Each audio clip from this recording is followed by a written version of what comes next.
Geto empezó a darse cuenta por una tontería, por cómo le molestaba que Goyo sonriera demasiado a otras personas.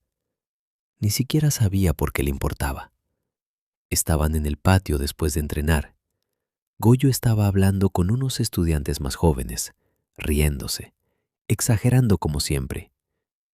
Geto lo observaba desde lejos, apoyado en la pared, con los brazos cruzados, y sintió algo raro. No era enfado, era incomodidad, como si esa versión ligera, abierta, casi brillante de Goyo no fuera para los demás. Cuando Goyo lo vio mirándolo, se acercó enseguida. «¿Qué pasa? ¿Me echabas de menos?», lo dijo riéndose, como siempre. Geto negó con la cabeza. «Eres insoportable». Pero no se apartó cuando Goyo se puso demasiado cerca. Eso era lo que estaba cambiando. Antes lo habría empujado. Antes habría rodado los ojos y se habría ido. Ahora se quedaba. Se quedaba incluso cuando el silencio se volvía raro. Empezó a notar que sabía exactamente cómo sonaba la risa de Goyo cuando era de verdad y cuando era fingida. Sabía cuándo estaba cansado aunque no lo admitiera. Sabía cuando algo le dolía aunque estuviera sonriendo. Y empezó a odiar que solo él pareciera darse cuenta. Una tarde volvieron de misión. Goyo tenía un pequeño corte en el cuello. Nada grave. Ni siquiera lo mencionó. Pero Geto lo miró más de la cuenta. «¿Qué?», preguntó Goyo. «Nada. Estás mirando. Tiene sangre». Goyo se limpió con la manga, despreocupado. «¿Ya está?». Pero Geto no apartó la vista, porque no era la herida. Era la idea de que alguien hubiera podido hacerle algo. Esa noche no durmió bien, y eso fue lo que empezó a asustarlo.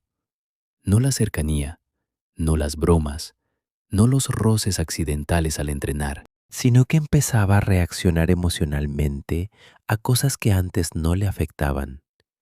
Empezó a fijarse en detalles absurdos, en cómo Goyo siempre lo buscaba con la mirada cuando decía algo importante, en cómo, si estaban en grupo, acababan uno al lado del otro sin decidirlo, en cómo el silencio entre ellos nunca era incómodo, hasta que empezó a hacerlo. Una noche estaban sentados en el suelo del dormitorio, apoyados contra la cama. No hablaban, solo descansaban después de entrenar. Goyo rompió el silencio. «Oye, Suguru». Geto giró la cabeza. «¿Qué?». «Si algún día me vuelvo demasiado fuerte, ¿te quedarías conmigo igual?». Lo dijo riéndose un poco, como si fuera broma, pero no lo era del todo.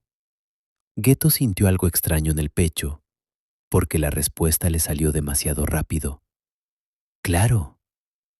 Y en ese «claro» había algo más que compañerismo.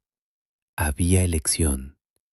Goyo lo miró un segundo más de lo normal, y por primera vez no sonrió.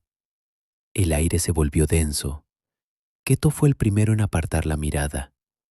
No entendía por qué ese momento le había dejado esa sensación tan expuesta. Empezó a preguntarse cuándo había cruzado la línea, cuándo había pasado de ser mi mejor amigo a ser la persona que más me importa. Porque eso era lo peligroso. No era un pensamiento claro, no era «me gusta», era peor. Era darse cuenta de que si Goyo desapareciera, el mundo perdería sentido, y que eso no era algo que pudiera permitirse sentir. Así que empezó a marcar distancia, pequeña, casi imperceptible. Menos contacto, menos miradas largas, menos quedarse hasta tarde hablando de nada.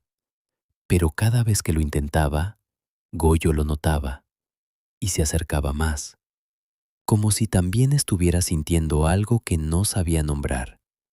Y ahí es donde empieza el verdadero problema, porque cuando dos personas empiezan a sentir algo que no entienden, el silencio no lo arregla, lo agranda.